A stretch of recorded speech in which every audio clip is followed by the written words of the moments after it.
உலக மக்கள் எல்லோருக்கும் வணக்கம். இது உங்கள் மந்த்ரா டிவி. மந்த்ரா டிவியின் வாயிலாக நான் உங்கள் ஜி கோபால் பேசுகிறேன். இன்னைக்கு நம்ம பேசக்கூடிய தலைப்பு என்னன்னா ஜூன் மாத பலன்கள். இந்த ஜூன் மாத பலன்களாகப்பட்டது மீன ராசிக்காரர்களுக்கு எப்படி இருக்கும் அதை பற்றி தான் இந்த வீடியோவில் பார்க்குறோம். இந்த மீன ராசிக்கு இப்போ இந்த மாத கிரக அடைவுகள் எப்படின்னா, மீன ராசியிலேயே ராகு பகவான் இருக்கிறாங்க. அந்த மீன ராசியில் இருக்கக்கூடிய செவ்வாய் பகவான் ஜூன் மாதம் 1ஆம் தேதி பெயர்ச்சியாகி மேச ராசிக்கு வர்றாங்க. அடுத்தது பார்த்தீங்கன்னா ரிஷபராசி. ரிஷபராசியில சுக்கிரன், சூரியன், புதன் இவர்களோடு குரு பகவான். அதுக்கு அடுத்தது பார்த்தீங்கன்னா மிதுன ராசி. மிதுன ராசிக்கு ஜூன் மாதம் 12ஆம் தேதி சுக்கிர பகவான் பயிற்சி ஆகிறாரு. ஜூன் மாதம் 14ஆம் தேதி புதன் பகவான் பயிற்சி ஆகிறாங்க. ஜூன் மாதம் 15ஆம் தேதி சூரிய பகவான் பயிற்சி ஆகிறாங்க. கன்னியில கேது பகவான், அதுபோக கும்பத்துல சனி பகவான். இது இந்த மாத கிரக அடைவுகள். அப்ப இந்த மாத கிரக அடைவுகள் ஆகப்பட்டது மீன ராசிக்காரங்களுக்கு நல்ல பலனை கொடுக்குமா, சாதகமான பலனை கொடுக்குமா, பாதகமான பலனை கொடுக்குமா அப்படின்னா 2 விதமான பலனும் கலந்து இருக்குது மீனராசிக்காரங்களுக்கு. முதல் நல்ல பலன் என்னன்னா, 2ஆம் இடத்துல செவ்வாய் பகவான் இருக்கிறது. செவ்வாய் பகவான் 2ஆம் இடத்துல ஆட்சியாக இருக்கிறது. 3ஆம் இடத்துல சுக்கிர பகவான் ஆட்சியாக இருக்கிறது. 4ஆம் இடத்துல புதன் பகவான் ஆட்சியாக இருக்கிறது.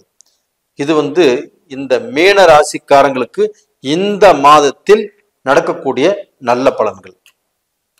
அப்ப உங்களுக்கு 9ஆம் இடத்து அதிபதி பாக்யாதிபதி, உங்களுக்கு தனாதிபதி செவ்வாய் பகவான். அந்த செவ்வாய் பகவான் உங்களுடைய ராசிக்கு 2ஆம் இடத்துல இருப்பது யோகம். யோகமா இல்லைங்களா? கண்டிப்பா யோகம்தான். அப்போ அந்த பாக்யாதிபதி தனஸ்தானத்தில் இருக்கும்போது நம்மளுக்கு இருக்கக்கூடிய பிரச்சனைகளுக்கு தீர்வு கொடுப்பார். நம்ம எவ்வளவோ பிரச்சனையில வாழ்ந்துட்டு வரோம், அந்த பிரச்சனைகள் தீராமல் இருக்குது, அந்த பிரச்சனைகள் வளர்ந்துட்டே போயிட்டு இருக்குது. அந்த பிரச்சனையினால நான் மேல உள்ளவங்க கீழே போயிட்டு இருக்கிறோம். நல்ல முடிவே இல்லாமல், அதனால நல்ல சந்தோஷம் இல்லாமல், நல்ல மனநிலை இல்லாமல், குடும்பத்தில் ஒரு நல்ல நிம்மதி இல்லாமல் போயிட்டு இருக்குது. அந்த மாதிரி பிரச்சனைகளுக்கு ஒரு நல்ல முடிவு இப்ப கிடைக்கும்.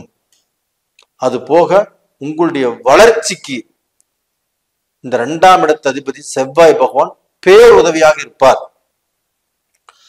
அப்ப அந்த உதவி மூலியமாக கண்டிப்பாக மீன ராசியில பிறந்த நீங்கள் அந்த செவ்வாய் பகவானின் உதவியோடு நீங்க வாழ்க்கையில படிப்படியாக உயர்வதற்குண்டான அந்த கஷ்டத்திலிருந்து மேல ஒரு நல்ல பாதையில இருக்கக்கூடிய வாய்ப்புகளை உருவாக்கி கொடுக்கும். இது போக உங்களுக்கு 3ஆம் இடத்துல 3ஆம் இடத்து அதிபதி சுக்கிர பகவான் ஆட்சி. அப்ப இந்த 3ஆம் இடத்து அதிபதி சுக்கிர பகவான்னா, அந்த 3ஆம் இடத்து அதிபதினா முயற்சி ஸ்தானம். அப்ப இந்த முயற்சி ஸ்தானத்துல சுக்கிர பகவான் இருந்துட்டு நீங்கள் உங்களுடைய வாழ்க்கைக்கு ஏதாவது நம்ம சாதிக்கணும், சம்பாதிக்கணும், உருவாக்கணும் அப்படிங்கிற எண்ணத்துல எந்த விதமான முயற்சிகள் எடுத்தாலும் அந்த சுக்கிர பகவான் இங்க இருக்கிறதுனால அந்த முயற்சிகள் கண்டிப்பாக உங்களுக்கு திருப்பு முனையை உருவாக்கும். இதுவும் அந்த ஜூன் மாசம் 15ஆம் தேதி வரைக்கும் தான். அதே சமயத்துல ஜூன் மாசம் 14ஆம் தேதி புதன் பகவான் பயிற்சியாகி மீனராசிக்கு 4ஆம் இடத்துக்கு போயிடுவாங்க.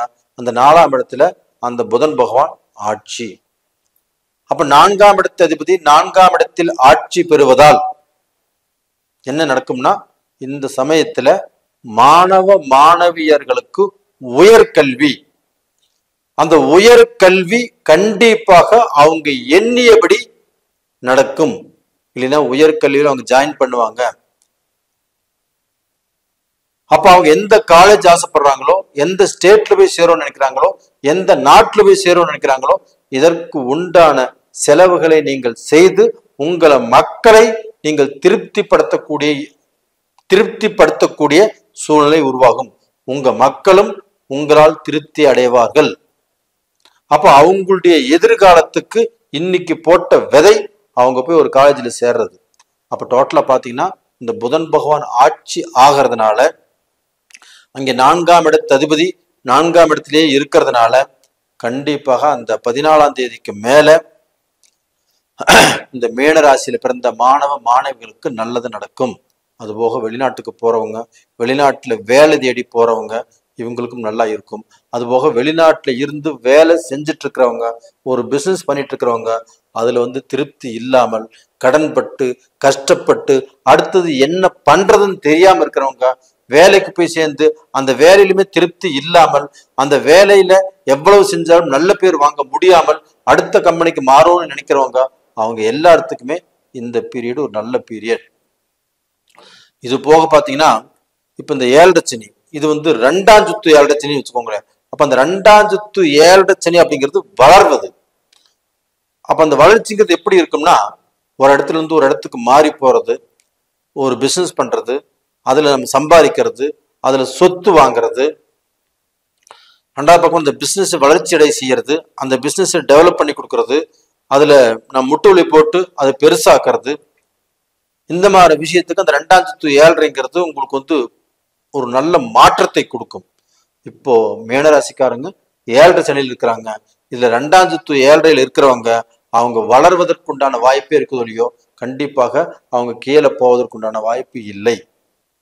அப்ப இது போக பாத்தீங்கன்னா இப்ப அவங்க ஜென்மத்திலேயே ராகு பகவான் இருக்கிறதுனால நீங்கள் திருமண விஷயத்தில் ஒரு முடிவு எடுக்கும் போது பார்த்து முடிவெடுங்க. அது போக மீனராசிக்காரங்க இன்னைக்கு திருமணம் செய்யறாங்கன்னா 7.5 சனி உள்ள பெண்ணை கல்யாணம் பண்ண வேண்டாம், 7.5 சனி உள்ள மாப்பிள்ளையை பார்க்க வேண்டாம். அப்ப அந்த 7.5 சனி இல்லாமல் இருக்கக்கூடிய மாப்பிள்ளையை பாருங்க, திருமணம் செய்யுங்க, நல்லா இருப்பீங்க. ஏன்னா இப்ப உங்களுக்கே 7.5 சனி இருக்குதுன்னா, நீங்களும் 7.5 சனி உள்ளவங்களையோ, அர்த்தாஷ்டம சனி உள்ளவங்களையோ, அஷ்டம சனி உள்ளவங்களையோ இப்படி பார்த்தால் கண்டிப்பாக உங்களுக்கு பிரச்சனையாகத்தான் முடியும். அந்த டயத்தை மட்டும் நீங்க செக் பண்ணி பார்த்துட்டு அந்த திருமணத்துக்கு உண்டான முயற்சி எடுங்க. அது போக பாத்தீங்கன்னா இந்த சமயத்துல நீங்க எல்லாத்துடைய பேச்சையும் கேட்க வேண்டாம். உங்களுக்குன்னு ஒரு ஆசான், ஒரு குருமார்கள் இருப்பாங்க. இன்னைக்கு உங்களுக்குன்னு உங்களை வழிநடத்துறவங்க இருப்பாங்க. அவங்களுடைய பேச்சு கேட்டு முடிவெடுங்க. நீங்களும் உங்களுடைய வாழ்க்கையில இந்த பீரியட்ல உங்களுக்குன்னு எடுக்கக்கூடிய முடிவுகளை நீங்களாக இப்ப எடுக்காதீங்க. அப்ப டோட்டலா பாத்தீங்கன்னா மீன ராசிக்காரர்கள் இந்த பீரியட்ல கண்டிப்பா ஒரு சைடுல நல்லா இருக்குது. இந்த திருமண வாழ்க்கை அப்படிங்கிற சைடுல கொஞ்சம் குழப்பங்கள் இருக்குது. அது ராகு பகவான் இருக்கிறதுனால அந்த குழப்பங்கள் வந்துட்டு இருக்குது. அந்த குழப்பங்களை தேடி கலைந்து கொள்ளுங்கள். அப்ப டோட்டலா அந்த அந்த குழப்பத்திலே இருந்தாலுமே உங்களுக்கு டென்ஷன் ஆகும், குழப்பமாகும், பிரச்சனையாகும், இந்த மாதிரி விஷயம் என்ன நடக்கும். அந்த குழப்பத்திலிருந்து கொஞ்சம் வெளியில வந்து நாம என்ன செஞ்சுட்டு இருக்கிறோம், என்ன செய்ய போறோம், நாளைக்கு எப்படி இருக்கும் அப்படிங்கிறத முயற்சி பண்ணுங்க, முடிவு பண்ணுங்க. ரெண்டாவது பாத்தீங்கன்னா இந்த பீரியட்ல மீன ராசிக்காரர்களாகப்பட்டது வணங்க வேண்டிய தெய்வம் எடுத்துட்டீங்கன்னா அதே குரு பகவானை வணங்குவாங்க. அது போக சனி பகவானை சனிக்கிழமை நாள்ல வணங்குவாங்க, குரு பகவானை வியாழக்கிழமை நாள்ல வணங்குவாங்க. கண்டிப்பாக அந்த ஆலங்குடிக்கு ஒரு முறை போயிட்டு வர்றதும் நல்லதுதான். நேயர்களே, இந்த பதிவு பிடிச்சிருக்குன்னு நினைக்கிறேன். பிடிச்சிருந்தா லைக் பண்ணுங்க, சப்ஸ்கிரைப் பண்ணுங்க, ஆல் அப்படிங்கிற பெல் பட்டனையும் ப்ரெஸ் பண்ணிக்கோங்க.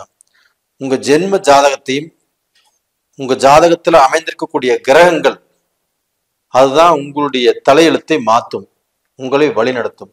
அப்ப அந்த கிரகங்கள் சாதகமா பாதகமானு தெரிஞ்சுக்கணும்னு ஆசைப்பட்டா கீழே 2 நம்பர் கொடுத்துருக்குறோம், கான்டாக்ட் பண்ணுங்க, வாட்ஸ்அப் பண்ணுங்க. உங்களிடமிருந்து விடைபெறுவது உங்களின் ஜி கோபால். நன்றி, வணக்கம்.